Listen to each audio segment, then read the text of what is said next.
Yo les amis, c'est Kazin, j'espère que vous allez bien. Quel plaisir de pouvoir vous retrouver, on va dire quotidiennement, tous les jours, ça fait vraiment plaisir. Alors, comme on a vu sur la vidéo précédente, le naufrage de 151 en version japonaise, donc forcément, oui, la série a été chahutée. C'est vraiment un naufrage. Je pense qu'on est parti du plus haut de cette série aux alentours de 200 € la display pour diminuer maintenant aux alentours de 60 €. Ce qui est dû tout simplement à un reprint massif de la display. Dans un premier temps, évidemment, lorsque c'est sorti, ça a été capté. Comme on a l'habitude sur des séries de tendance, les stocks sont pleins du côté de ceux qui ont tendance à justement récupérer une grande quantité d'items. Et par conséquent, la deuxième vague où la quantité est impressionnante, elle n'a absolument pas été absorbée. On a vu des quantités astronomiques disponibles via tout un tas de professionnels, que ça soit en boutique physique ou sur le net, que tu retrouves à l'étranger, mais aussi chez nous.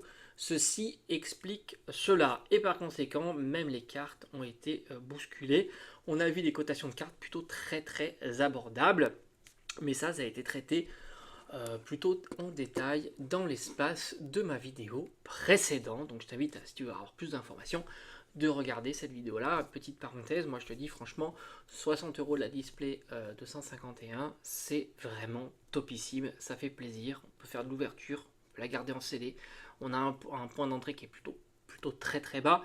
N'oublie pas que 151 japonais, c'est l'assurance d'avoir des cartes de meilleure qualité, mais aussi d'avoir, et c'est pas négligeable du tout, les fameux cartes donc Reverse Master Ball. Il y en a une dans chacune des boîtes, et ça franchement ça fait plaisir, et c'est des cartes qui sont relativement recherchées. Alors même ça, je me souviens des personnes qui achetaient des master sets entiers en pensant que ça allait faire que monter, et puis bon ben voilà, mais ça c'est des paramètres qu'on ne peut pas connaître, ça c'est ce que je vous ai souvent dit dans l'espace de mes vidéos. On n'est jamais sûr du demain, puisque si Pokémon Company décide de reprinter, ça va changer considérablement la donne. D'ailleurs, petite parenthèse, je change de domaine. Sur les jeux vidéo, on l'avait vu par le passé, rappelle-toi les Amiibo. Les Amiibo, ils étaient pris d'assaut, on va dire, quand ça sortait, ils se revendaient 3-4 fois plus cher. Et puis à un certain moment, Nintendo a tout simplement reproduit ces Amiibo par vagues successives comme ça. Et encore hier, il y a tout un tas d'Amiibo qui sont revenus sur le devant de la scène, et ce qui a complètement cassé le marché des Amiibo. Voilà, petite parenthèse fermée. Ça arrive évidemment aussi dans les jeux vidéo et ainsi de suite. Jeux vidéo, figurines, et tout un tas de domaines. Et nous, de notre côté, pour l'instant, on est plutôt à l'abri. Evo Céleste a été évidemment aussi, enfin du moins, il y a eu du réassort sur Evo Céleste, principalement sur des formats qui au fond ne captent pas trop l'intention, puisque ça a été du recyclage dans des duopacks. Mais on n'est pas à l'abri, là aussi, d'avoir un jour le réveil de Pokémon Company décide de, pourquoi pas, relancer la production de displays de Evo Céleste. Et là, je t'assure que vague 1, vague 2, ça va peut-être pas perturber, mais la troisième vague, enfin j'ai dit 1, 2, 3, mais ça pourrait être 4, 5, 6 ou 1, 2, je ne sais quoi, mais ça pourrait un jour percuter comme 151 japonais a été percuté. Là, on va parler de 151, mais en version française. Alors là, du coup, ça change un petit peu la donne, puisqu'on n'est pas sur les items de format de display. Donc ça change considérablement la donne. Nous, on a eu du réassort, du reprint, pas du réassort, mais du reprint sous différents formats d'items, et par conséquent, le scellé est moins affecté. Celui qui est affecté, c'est simplement l'item qui est reprinté. On a eu le coffret lector, on a eu le coffret à la Kazam, on a eu même les bundles encore hier, mais je pense pas avoir vu, ou du moins massivement vu, des ETB, et puis tout un tas d'items. Par conséquent, chaque item a sa branche de collection en soi, et par conséquent, ça percute moins, en tous les cas, le prix de chacun des items. Mais attention, j'aime à le dire, à le croire, c'est que évidemment ces Pokémon Company s'amusent à nous reprinter comme ça régulièrement des items 151 et pourquoi pas d'autres séries. Ça va à un certain moment user évidemment, parce que là, qu'est-ce que tu t'aperçois? On est dans une période plutôt creuse, où au fond V5, 6, 6.5 et ainsi de suite ne captent pas l'attention. Donc quand il y a du pop, quand ça pop des items 151, ils sont plutôt achetés rapidement, pris d'assaut, ouvert ou pas. On verra si ça a percuté les cartes. Et on verra dans cette vidéo, on fera vraiment un état des lieux de 151. Donc pour l'instant, c'est absorbé. Rappelle-toi la différence, 151 japonais absolument pas absorbable et absorbé par le marché. Donc par conséquent, les prix s'effondrent. C'est toujours pareil, sans compter que, imagine-toi le prix de touche des professionnels. On est à 60 euros TTC. Imagine-toi à combien ils touchent la display. C'est juste hallucinant. Donc voilà, c'est ce qui se passe quand il y a quelque chose qui... voilà, on est sur un marché qui est plus absorbé. 151 français, c'est absorbé, que ce soit sur les reprints, etc. Donc ça change considérablement la donne. Mais à un certain moment, est-ce que ça sera toujours absorbé? Ça, on en est moins sûr et on ne connaît pas les capacités qu'ont Pokémon Company à nous produire des items, tout simplement. Alors maintenant, du point de vue du CD, on va regarder quelques items, ceux qui ont été reprintés, mais aussi ceux qui n'ont pas été reprintés. Alors on a le coffret Alakazam, qui est le coffret le plus bon marché en ce moment, en marché secondaire, évidemment. Si tu achètes en boutique, tant mieux pour toi. On est aux alentours de 40 euros, ce qui fixe d'entrée le prix du booster à 10 euros. C'est plutôt intéressant puisque 10 euros, quand on sort du contexte prix retail de base à 6 euros, on va dire du booster, ça reste plutôt raisonnable sur une série qui est plutôt très populaire, qui loot plutôt pas mal, on l'a détaillé, je vais vous le montrer aussi dans l'espace de cette vidéo, qu'il ne faut pas se fier à ces ouvertures, il faut se fier tout simplement aux données que l'on a sur plusieurs milliers de boosters.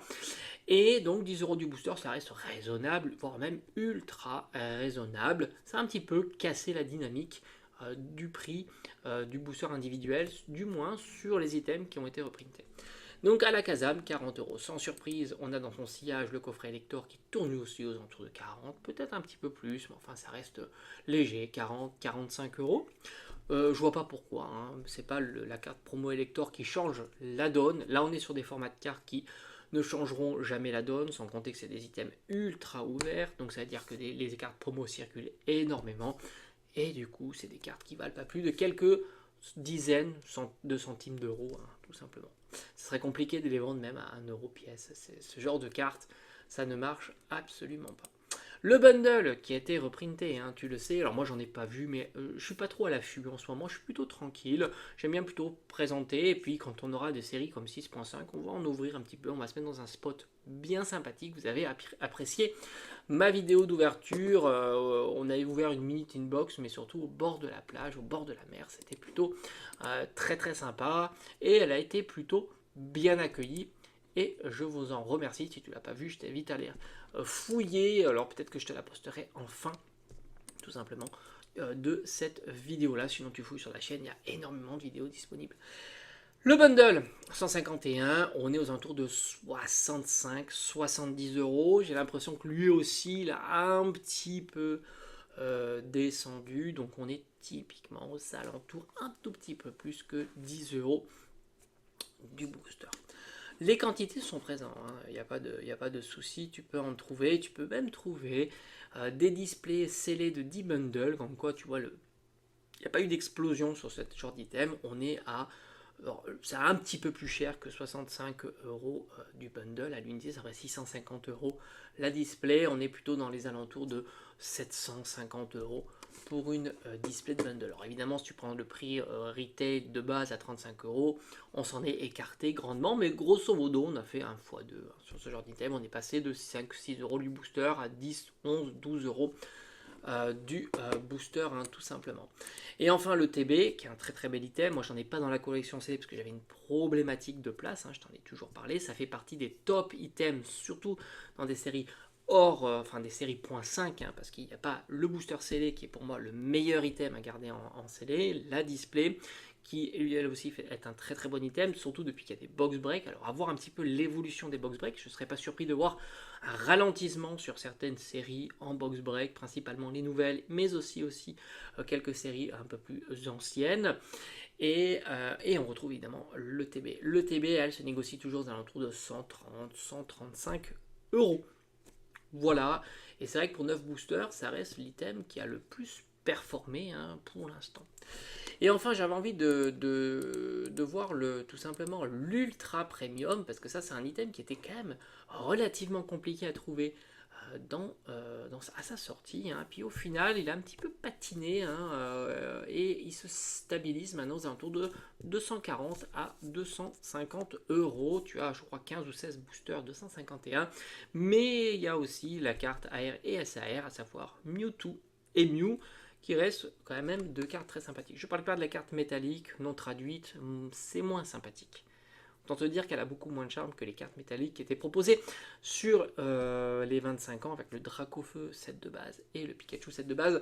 Je trouve qu'au final, elle apporte pas grand chose au game, cette carte métallique. Surtout que moi, je l'ai eu en main propre. Je la trouve pas exceptionnelle et je préfère de loin, d'ailleurs, la carte Gold de Mew qui est dans la série. D'ailleurs, parlant de la carte Gold de Mew, elle s'est complètement crachée. Alors, on pouvait s'y attendre, évidemment, puisque les cartes Gold sont les cartes un peu sous-demandées, pas populaires, hein, tout simplement. Alors là, une fois qu'on a vu ça, est-ce que les cartes ont continué à monter? Rappelle-toi qu'on était quand même sur des cartes relativement chères avec une espérance, je crois que c'était supérieur à 7 euros. Espérance mathématique, c'est tout simplement sur le long terme, si tu ouvres beaucoup de boosters, quel est le retour que tu peux espérer sur tes ouvertures en prenant encore en compte évidemment la cote des cartes, mais non pas la cinétique de vente des cartes, parce que c'est un paramètre trop variable, qui dépend de tout un tas de problématiques. Si tu es vendeur, tu les vendras plus facilement en vide-grenier, plus facilement dans des bourses d'échange, plus facilement dans des salons, des choses comme ça, plutôt que sur le net, parce que tu vas devoir déjà avoir rajouté les frais de port et ainsi de suite. Donc la problématique est plus large, évidemment. Du point de vue des ex, j'ai pas vu de grands changements. Toujours deux cartes qui se détachent, le Dracofeu X et la Mew X. On est entre 7 et 10 euros pour chacune de ces cartes-là. Ce qui fait quand même, alors dis-toi que le format X c'est ce qui tombe le plus régulièrement, tu t'en aperçois, on est sur 12,5%, ce qui est pas mal, hein. Et du coup, on est à une espérance de 40 centimes, ça n'a pas tellement bougé. Carte Gold, je t'en ai dit, la carte Mew X Gold, tu peux la trouver aux alentours de 12 euros, ce qui, à mon avis, son bas de plancher, hein. On aura du mal à imaginer cette carte-là diminuer davantage, tant elle est cadeau à ce prix-là, mais les cartes Gold patinent énormément. Ne crois pas t'enrichir avec des cartes Gold, peut-être dans 10 ans, mais pour l'instant, c'est pas le cas. Moi, j'aime beaucoup ce format-là, mais je sais que je fais figure d'exception. Et les cartes Gold n'apportent absolument rien à ton ouverture. On est à 10 centimes sur une ouverture, donc 10 centimes sur un booster. Pas lourd, hein. 40 centimes, 4 fois plus pour les cartes X. On va aller sur des formats de cartes qui intéressent un petit peu moins. On va monter crescendo sur les formats de cartes qui intéressent le plus. Alors on va attaquer les full art et après les AR. Alors oui, c'est vrai, sur 151 c'est plutôt discutable au vu des prix des full art, mais en règle générale, je parle de règle générale, les full art sont moins recherchés, par conséquent souvent moins chers que les AR et pourtant elles sont plus rares. Ici, les full art ont un taux de drop de 6,45%, ce qui est pas mal, mais c'est la deuxième, enfin c'est avant quand il n'y avait pas les AR, c'était la deuxième rareté. Maintenant, la deuxième rareté qui tombe le plus souvent, ce sont les AR.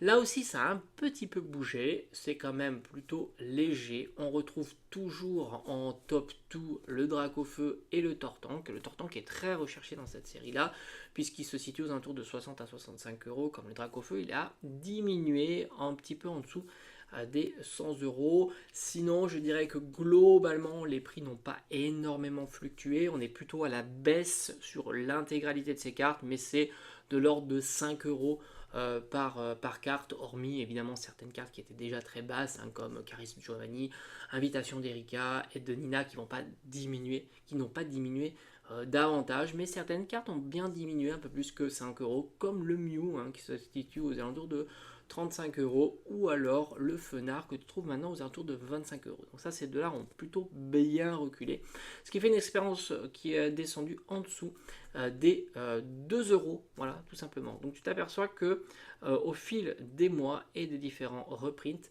les cartes ont diminué de prix.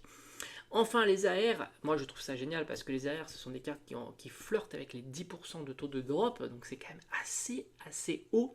On est à 8,5% pour 151. C'est des cartes qui sont très sympas, plutôt recherchées, qui se vendent assez bien et dont le prix est plutôt haut. Alors là, c'est très haut sur 151, ça l'est moins sur les séries plus classiques, mais c'est quand même non négligeable. On verra rarement des AR à 2-3 euros comparativement au full art que l'on peut trouver assez régulièrement à ce genre de prix. Même sur des full art, enfin des Pokémon plutôt populaires. Alors là aussi, j'ai envie de te dire, globalement, sur l'intégralité de ces cartes AR, il n'y a pas eu beaucoup de mouvements, mais légèrement quelques petites baisses de l'ordre de 2, 3, peut-être 5 euros sur certaines cartes, mais ce n'est pas à comparer, comparativement à les full art, c'est moins notable, et on a une espérance de l'ordre de 2,2 euros. Ce qui est pas mal, hein. Tu imagines sur un booster à la base au prix retail de 6 euros, on est à 2,2, ne serait-ce pour un format de rareté, et 2 avec la foulard, ça fait 4,2 euros, ce qui est vraiment très très sympa. Et on terminera avec les Rolls-Royce, le must-have, les SAR.